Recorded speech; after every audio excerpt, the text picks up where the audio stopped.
Abbiamo già stanziato dei soldi non per mettere della ghiaia, perché questo è quello che è stato fatto negli anni ed è evidente che non è una soluzione definitiva e per cui ogni tot, insomma, risbuca il problema. Ecco, noi invece, e questo già entro metà di questo mese, quindi entro metà marzo, faremo l'asfaltatura della strada.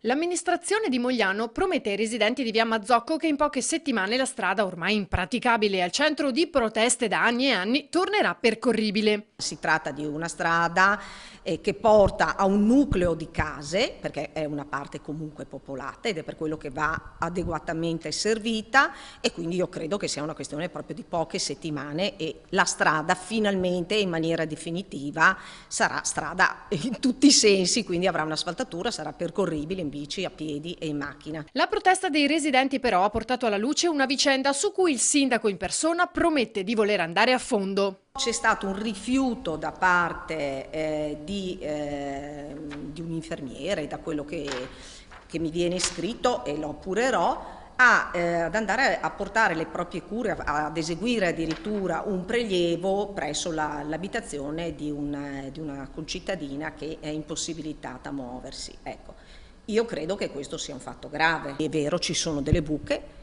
ma è comunque percorribile, quindi dal postino all'addetto, no, all'infermiere dell'USL è possibile e anzi è obbligatorio portare le cure a domicilio per utenti che non si possono muovere.